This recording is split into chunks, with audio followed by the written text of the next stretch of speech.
नमस्कार दोस्तों, मैं श्रीधर राव। आप देख रहे हैं नेताजी डॉट लाइव। जैसे कि आप जानते हैं कि नेताजी डॉट लाइव के माध्यम से हमारी ये कोशिश होती है कि हम आपके पसंदीदा नेताओं के दिए गए वक्तव्य भाषण आप तक पहुंचाए, वो भी असंपादित। आइए इस कड़ी में दिखाते हैं कांग्रेस पार्टी के कैबिनेट मंत्री, आबकारी मंत्री कवासी लखमा क्या कह रहे हैं। कैसे कह रहे हैं कि शराबबंदी छत्तीसगढ़ में संभव नहीं है। आखिर 4.5 साल बीत जाने के बाद आबकारी मंत्री को अभी ये क्यों याद आ रहा है कि शराब बंद नहीं हो सकती है इस राज्य में। आखिर क्या उन्होंने ये वक्तव्य दिया है या उनसे दिलवाया गया है। कवासी लखमा एक आदिवासी नेता है, बहुत ही भोले भाले हैं, और लेकिन जिस विभाग को वो संभाल रहे हैं वो बड़ा ही महत्वपूर्ण है, उद्योग के साथ साथ आबकारी विभाग। और जैसे कि आप जानते हैं कि 2000 करोड़ के आबकारी घोटाले की बात हाल ही में सामने आई है और ईडी के द्वारा कई लोग गिरफ्तार कर जेल भेज दिए गए और कुछ लोग जमानत में भी हैं। आखिर छत्तीसगढ़ में ये इतना बड़ा शराब घोटाला हो गया और उसकी जांच चल रही है। छत्तीसगढ़ सरकार में आबकारी मंत्री होना मायने रखता है, वो भी तब जब अरबों का शराब घोटाले को लेकर ईडी धड़ाधड़ छापेमारी करे। छत्तीसगढ़ का आबकारी मंत्री होना और भी जवाबदेही हो जाता है जब सरकार बनने से पहले गंगाजल हाथ में लेकर घोषणा पत्र में यह बात हो जाए कि सरकार बनते ही प्रदेश में शराबबंदी की जाएगी। 5 साल चले गए, शराब है, शराब सरकार है और शराबबंदी कराने के नाम पर प्रदेश के बीजेपी का हर नेता बिना नागे ये बता रहा है कि वर्तमान सरकार गंगाजल हाथ में उठाकर कही थी, मानो तो मैं गंगा मां हूं, ना मानो तो बहता पानी। प्रदेश के आबकारी मंत्री ने साफ कर दिया है कि शराबबंदी किसी हाल में नहीं होगी। कारण भी बताते हैं कि कोरोना काल में 2 महीने शराबबंदी की गई, रायपुर में 6 लोग मर गए, प्रदेश में अन्य जगह में भी लोग शराब का विकल्प खोज किए और मर गए। संवेदनशील सरकार बेवजह मौत को बर्दाश्त नहीं कर पाई और शराब दुकानें खुल गई। शराब पीकर अब लोग खुश हैं। आबकारी मंत्री शराबबंदी के बारे में यह भी कहते हैं कि भाजपा का चुनावी स्टंट है। वे जहां भी जाते हैं शराब दुकान बंद करने के बजाय खोलने के आवेदन मिलते हैं। आम जनता ही चाहती है कि शराबबंदी नहीं होना चाहिए, तो सरकार जन भावना से छेड़छाड़ नहीं कर सकती। शराब सामाजिक बुराई तो है, समाज ही इस बुराई को दूर करे। यह स्पष्ट है कि सरकार शराबबंदी नहीं करेगी। गंगाजल अपनी जगह है, शराब अपनी जगह। वहीं पर परिवर्तन यात्रा के जरिए कांग्रेस सरकार को चुनौती देने वाली भारतीय जनता पार्टी के सभी नेता, लगभग सभी नेता, इस गलतफहमी है कि सरकार उनकी बन रही है। लेकिन वर्तमान कांग्रेस सरकार इसी परिवर्तन यात्रा के दौरान एक और बड़ा परिवर्तन करने जा रही है, वो है आबकारी नियम में संशोधन। हाल ही में 2 सितंबर को कैबिनेट के जरिए यह संशोधन लाया गया है कि अब छत्तीसगढ़ में जितनी भी बॉटलिंग इकाइयां हैं, यदि वे आवेदन करते हैं तो उन्हें भी परमिशन दी जाएगी बॉटलिंग करने की। यानी कि लगभग चुनाव की पूरी तैयारी हो चुकी है, क्योंकि पूर्व में जो शराब उत्पादक थे, ईडी के छापों के दौरान, ईडी के जांच के दौरान जिस तरह से उनके साथ व्यवहार हुआ है और जिस तरह से उन्हें सच्चाई समझ में आ गई है, अब लगता नहीं है कि वो सरकार को साथ देंगे। ईडी ने जिस तरह से कार्रवाई की है और उनके विवेचना में के दौरान जिस तरह से शराब उत्पादकों ने सरकार के विषय में कुछ कहा है, ऐसा सरकार को लगता है, जिसकी वजह से सरकार शायद उन उत्पादकों से नाराज है। इसी का मौका का फायदा उठाते हुए कुछ बाहरी प्रदेशों के उत्पादक भी छत्तीसगढ़ में आ रहे हैं, ऐसी संभावनाएं हैं। ग्लोबल टेंडर के जरिए लगातार अब देखा जाएगा कि आने वाले समय में कौन कौन सी इकाइयां यहां आवेदन करेगी। सरकार जिन 3 इकाइयों पर ही नियंत्रण नहीं कर सकेगी, क्या यह आने वाले समय में इतनी इकाइयों पर नियंत्रण करेगी? और बॉटलिंग यूनिट में अगर शराब की भराई होगी तो उसकी गुणवत्ता कैसी होगी? और लगता यह भी है, सुनने में भी आया है कि बॉटलिंग यूनिट में जो रॉ मटेरियल होता है उसकी भी सप्लाई की कमी पड़ गई है, जिसकी वजह से झारखंड के जरिए यहां पर उत्पादन करने के लिए रॉ मटेरियल आ रहा है। आखिर सरकार को 4.5 साल बाद इस नीति में क्यों परिवर्तन करना पड़ गया? क्या इससे पहले जो नीति थी उससे वो ट्रांसपेरेंट नहीं थी, वो पारदर्शी नहीं थी? क्या अभी जो नीति आ रही है वो उससे पारदर्शिता बनेगी? लेकिन अगर पारदर्शिता ही लानी है तो सरकार को पीएससी जैसे मामले में पारदर्शिता लानी चाहिए। यहां जो अत्याचार हो रहे हैं, जो रोज थानों में रिपोर्ट लिखी जा रही है, बलात्कार के मामले बढ़ रहे हैं, जिस तरह से पीडीएस मामले में जियोमेट्रिक्स की बात केंद्रीय मंत्री ने कही और सरकार ने डिनाई किया, उसमें पारदर्शिता लानी चाहिए। आखिर शराब में पारदर्शिता लाने की बात हो रही है या फिर शराब के प्रोडक्शन को ऐन चुनाव में सप्लाई बरकरार रहे, इसलिए यह व्यवस्था की जा रही है? ये सूत्र बताते हैं कि सरकार की ऐसी मंशा है कि जो उत्पादक पहले उन्हें सहयोग कर रहे थे, ईडी की जांच के दौरान उनके द्वारा कुछ ऐसे कथन कर दिए गए हैं जिसकी वजह से सरकार उनसे नाराज है। लेकिन ईडी ने अपनी जांच में जरूर सख्ती बरती होगी, तो इसी वजह से शायद जो शराब के उत्पादकों ने अपना मुंह खोला होगा। ऐसे कई लोग हैं, कई लोग ईडी के घेरे में गिरफ्तार हैं, उन्होंने भी सरकार के कई अधिकारियों के विषय में मुंह खोला है और आने वाले समय में सरकार के खिलाफ भी मुंह खोल सकते हैं। क्या सभी के साथ सरकार यही व्यवहार करेगी? छत्तीसगढ़ में शराब उत्पादन एक बहुत बड़ी चुनौती है सरकार के लिए, और जिस तरह से 2000 करोड़ के आरोप लगते रहे हैं और 2000 करोड़ का एक शराब घोटाला सामने आया जिसमें से बहुत सारी संपत्ति जब्त भी हुई है, लेकिन सरकार ये डिनाई कर रही है कि ये मामला जो है शराब उत्पादकों और कुछ लोगों का संगठित है, अधिकारियों के बीच एक संगठित कार्यक्रम। आखिर सत्ता में आने के पहले कांग्रेस ने गंगा जल की शपथ लेकर यह क्यों कहा था कि शराबबंदी होगी? शराबबंदी एक अव्यवहारिक मामला है, अब सब मानने लगे हैं, और आबकारी मंत्री का यह बयान इस बात को पुख्ता करता है कि सरकार की भी यही मंशा है। आखिर सरकार ने इस बात को समझने में 4.5 साल क्यों लगा दिए? और सरकार ने जिस तरह से यहां पर 2000 करोड़ रुपए का शराब घोटाला हुआ है, उसमें सरकार किसे दोषी मान रही है? सरकार ने भी एक पैरेलल में जांच की व्यवस्था की है, लेकिन सरकार का जो व्यवहार दिख रहा है उसके कारण अब हजारों सैकड़ों लोग बेरोजगार होने वाले हैं। शराब उन 3 इकाइयों से शराब लेना बंद कर दी है जो पूर्व में उत्पादन के जरिए शराब की सप्लाई को बरकरार रखे हुए थे, और ईडी जांच के दौरान जिन्होंने ईडी को सहयोग किया और सच बात बताया, ऐसा उन पे आरोप है। सूत्र बताते हैं सरकार को इसी बात की नाराजगी लगी और इसी की वजह से उन उत्पादन इकाइयों के साथ सरकार ने दूरियां बना दी है। और ये जो नया ग्लोबल टेंडर की बात की जा रही है, इसके जरिए सरकार नए प्लेयर्स को लाना चाहती है जो ईडी के दायरे में नहीं है। यानी कि आने वाले समय में सरकार इस बात के लिए निश्चित है कि सरकार फिर से पुनः रिपीट हो रही है, छत्तीसगढ़ में पुनः कांग्रेस की सरकार बनने वाली है, और चला चली की इस बेला में आबकारी नियम में संशोधन कर सरकार ज्यादा से ज्यादा क्या प्रोडक्शन करना चाहती है, सरकार शराब की उपलब्धता कराना चाहती है, और चुनाव में शराब एक बहुत बड़ी भूमिका निभाता है, ऐसा हर कोई जानता है। नेताओं की कथनी करने में क्या फर्क आता है, यह आप सब महसूस करते हैं। नेता कहते कुछ है, करते कुछ है, लेकिन कुछ नेता हैं जो निभाते हैं। ऐसे नेताओं की कमी जरूर है, और वहीं पर विपक्ष की भूमिका में भारतीय जनता पार्टी ने अभी तक के इस आबकारी संशोधन बिल पे कोई प्रतिक्रिया नहीं दी है। यह क्या कहता है? सूत्र बताते हैं कि भारतीय जनता पार्टी शराब को लेकर एग्रेसिव मोड में नहीं है, शराब बंदी का वो विरोध नहीं करेगी। भारतीय जनता पार्टी अच्छी तरह समझ रही है शराब का राजस्व एक बहुत बड़ा राजस्व होता है प्रदेश की सरकार को चलाने के लिए। शराबबंदी का जो निर्णय कांग्रेस सरकार के द्वारा लिया गया था वो एक पॉलिटिकल स्टंट था, सिर्फ सत्ता में आने का था। सूत्र बताते हैं कि सरकार ने अब फुल प्रूफ प्लान बना लिया है कि आने वाले समय में शराब की सप्लाई कैसे रहेगी, और इसी के लिए प्लेयर्स का भी चुनाव हो गया है।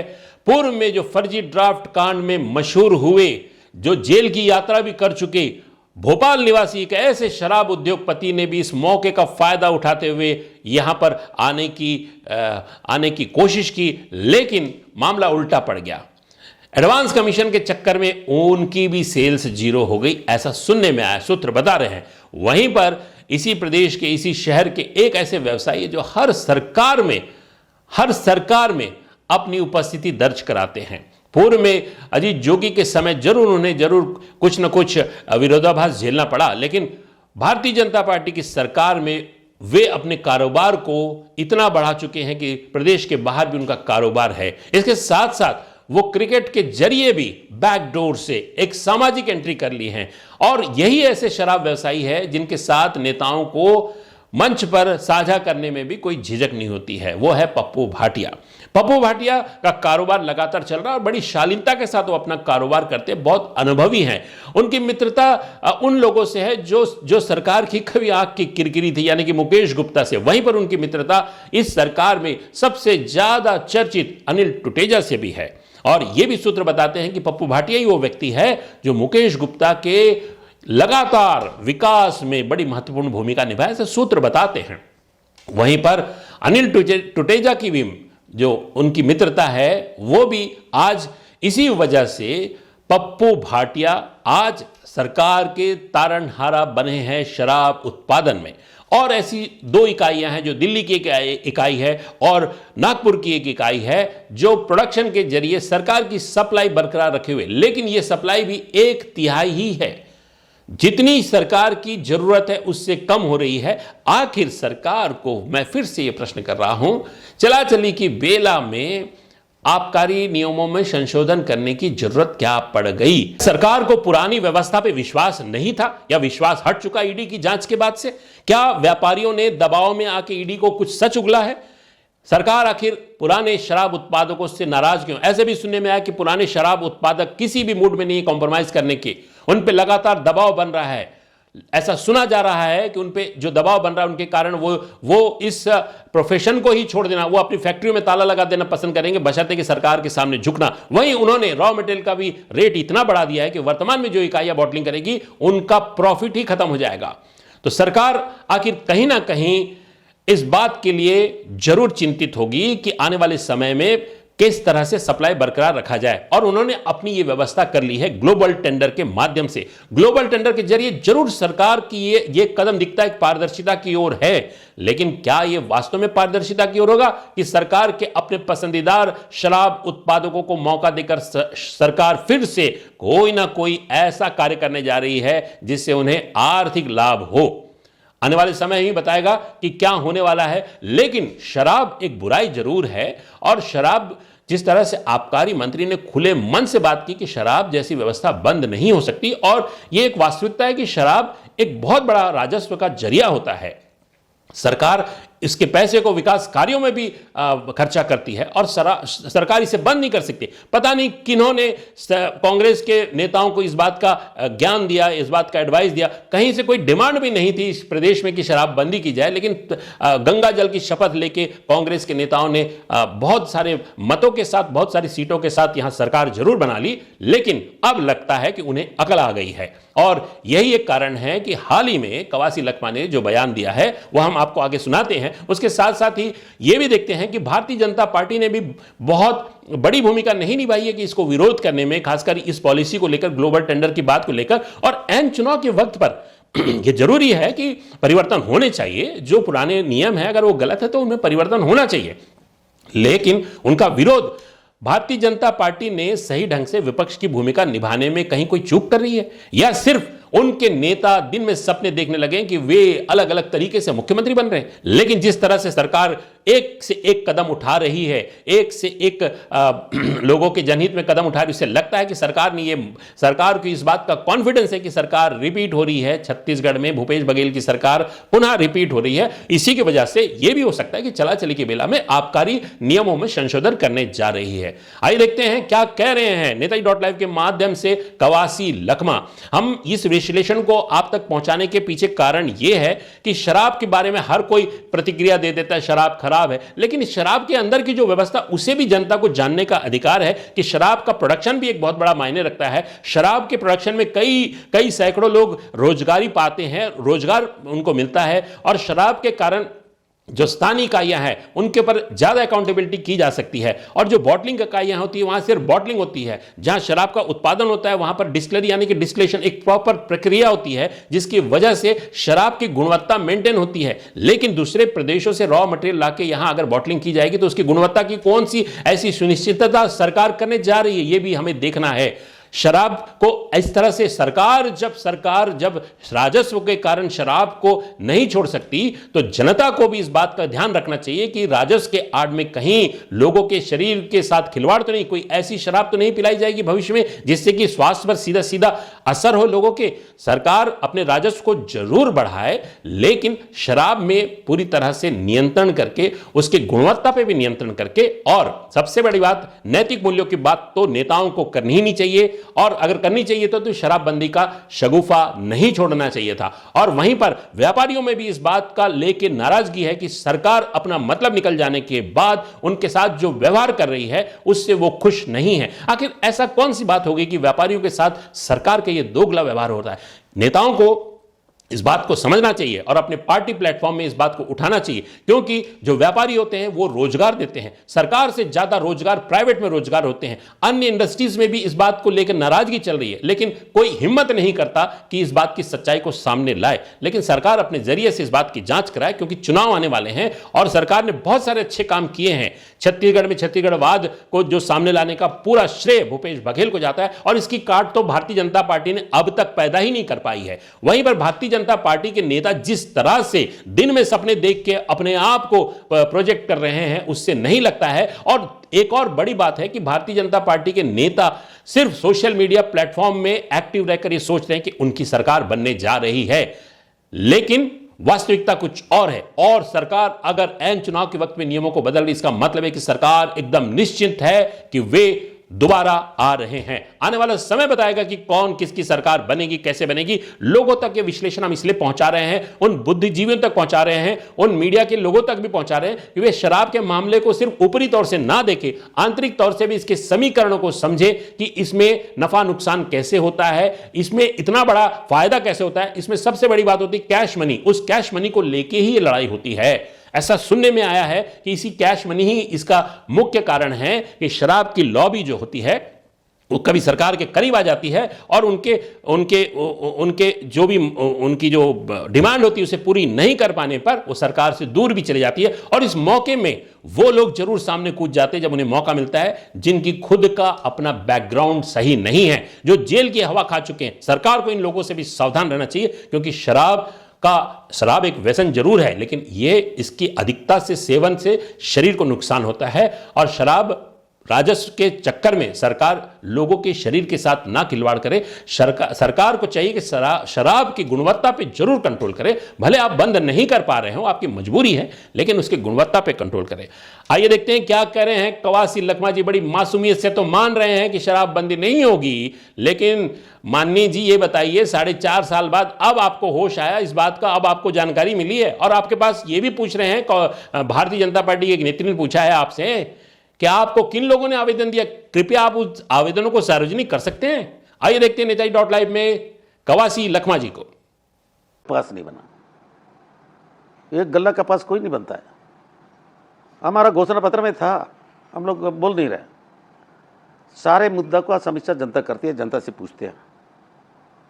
तो भारतीय जनता पार्टी भी 15 लाख देंगे बोल के बोले थे, 15 पैसे दिएगा और 2 करोड़ लोगों को रोजगार देंगे, 2 करोड़ रोक मिला क्या?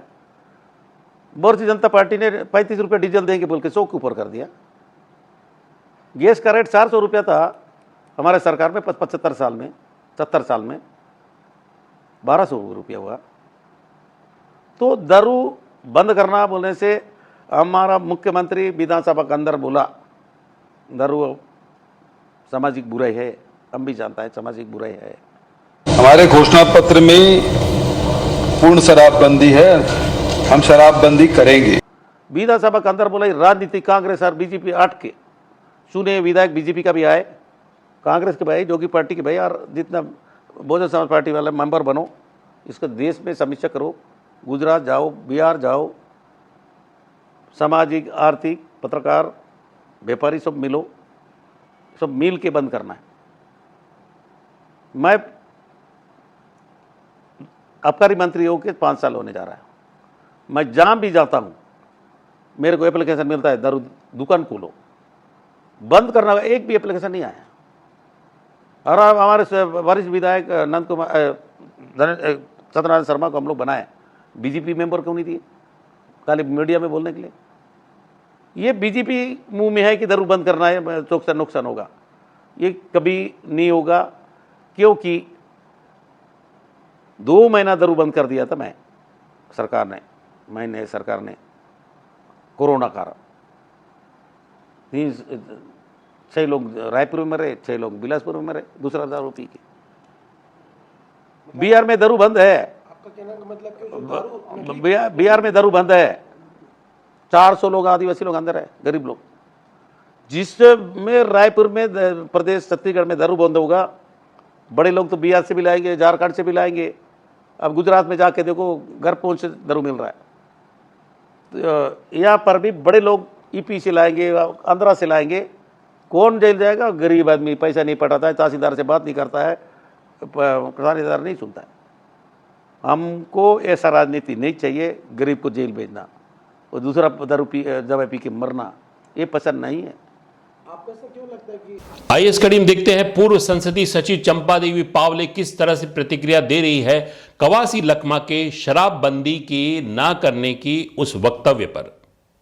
कवासी लखमा जी, आप छत्तीसगढ़ की बहनों का अपमान कर रहे हैं, इसका खामियाजा आपको भुगतना पड़ेगा।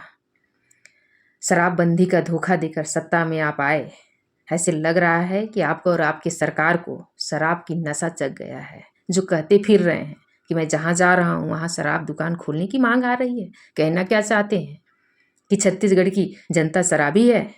कवासी लखमा जी, आपकी सरकार की शराब के चलते हजारों बहनों ने अपने सुहाग खोया है, कई परिवार बिखरे हैं। अब भी समय है, संभल जाइए। हमारे देश के प्रधानमंत्री भाई नरेंद्र मोदी जी से कुछ सीखिए, जो अभी 33% आरक्षण देकर बहनों का सम्मान किए हैं, सशक्तिकरण बनाए हैं।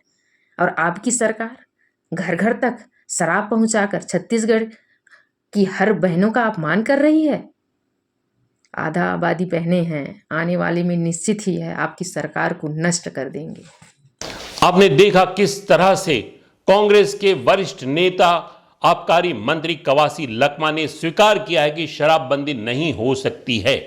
उनके वक्तव्य से आप लोग सहमत हैं कि नहीं, लेकिन नैतिकता की जहां तक की जीत की बात है तो यह सरकार नैतिकता के प्लेटफॉर्म में हार चुकी है। इन्हें इस बात की दावेदारी नहीं करनी थी कि शराबबंदी होगी।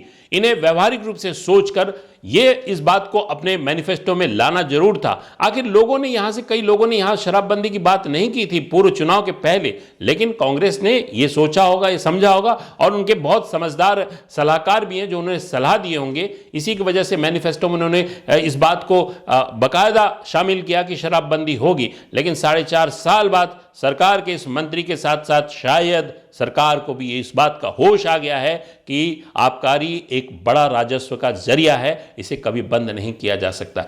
इस सरकार में, खासकर कांग्रेस सरकार में, बहुत सारे आरोप लग रहे हैं। जहां पीडीएस घोटाला की बात हो रही है, जहां पर पीएससी की बात हो रही है, जहां युवा शोषित महसूस कर रहा है, वहीं शराब एक ऐसी लत है जिससे युवा भी पीड़ित है।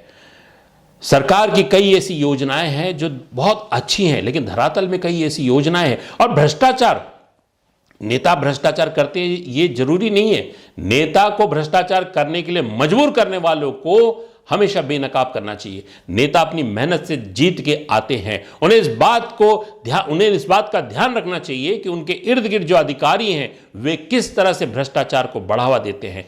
भ्रष्टाचार की एक सीमा होनी चाहिए। भ्रष्टाचार के कारण कई लोग अपनी जान दे रहे हैं क्योंकि वे पीड़ित हैं। पीएससी के मामला में न जाने कितने लोगों को के आंख से आंसू नहीं निकल पा रहे क्योंकि उनकी पीड़ा अति है, उन्होंने इतनी मेहनत की। वहीं पर शराब के व्यवसाय के कारण भी कई लोग पीड़ित होते हैं। कई घरों में शराब के कारण हमेशा ही द्वंद्व बना रहता है। कई लोगों को नुकसान हो चुका, कई लोगों ने अपने सदस्यों को गंवाया है। सरकार को बीच का एक रास्ता निकालना चाहिए। शराब पे नियंत्रण करना चाहिए, उसकी गुणवत्ता पे भी करना चाहिए। ये नहीं कि 4.5 साल पूरे शासन करने के बाद सरकार को इस बात का होश आया कि अब जाके हम शराबबंदी नहीं कर पाएंगे। ये जरूर कवासी लखमा का बयान लगता है, लेकिन ये पूरी सरकार का बयान भी इसलिए लगता है क्योंकि कवासी लखमा सरकार के कैबिनेट मंत्री हैं और नैतिक रूप से इस सच्चाई को भूपेश सरकार ने स्वीकार कर लिया कि छत्तीसगढ़ से शराबबंदी नहीं होगी। हमारे इस चैनल के माध्यम से हम कई गंभीर विषयों में भी आने वाले समय में चर्चा करेंगे, खासकर पीएससी, पीडीएस और बहुत सारी ऐसे भ्रष्टाचार के मामले हैं जिस पर सीधे जन सरोकार जुड़ा है और उन पर हम चर्चा इसलिए करेंगे कि चुनाव की बेला है और चुनाव में जो मत आप देते हैं उसके जरिए नेता जीतते हैं और विधायक बनते हैं, विधायक से विधानसभा बनती है, विधानसभा से सरकार बनती है। और जिस तरह से आपने जो अपने मतों का उपयोग कर रहे हैं, कहीं उनका सदुपयोग हो रहा है कि दुरुपयोग हो रहा है, ये आप ही आकलन कर सकते हैं। आने वाले समय में आप सभी नेताओं के बारे में क्या राय रखते हैं हम तो नहीं जानते, लेकिन जिन लोगों को आपने वोट दिया उनके बारे में क्या रखना चाहते हैं, हम जरूर उन नेताओं की कथनी करनी को आप तक पहुंचाने की कोशिश करेंगे। ऐसा नहीं है कि सभी नेता खराब होते हैं, कुछ नेता बहुत अच्छा भी काम कर रहे हैं, कुछ सीमित संसाधनों के जरिए जनता के बीच बने रहते हैं। वहीं कुछ लोग इस बात की गलतफहमी में हैं कि वे सरकार बना लेंगे, और कुछ लोग इस बात की गलतफहमी कि जिंदगी भर के लिए वो सरकार में है। कोई भी चीज स्थायी नहीं होती। जब जीवन ही स्थायी नहीं है तो सरकार तो एक नाम मात्र की चीज है। आने वाले समय में हमारे इस चैनल में हम इसी तरह के गंभीर विषयों में विश्लेषण के साथ उपस्थित होंगे। हमारे इस चैनल में बने रहने के लिए हमारे चैनल को लाइक करें, शेयर करें, सब्सक्राइब करें। नमस्कार। नेताजी.live के प्रायोजक हैं Satyadeep diagnostic and clinic, Supela, Bhilai.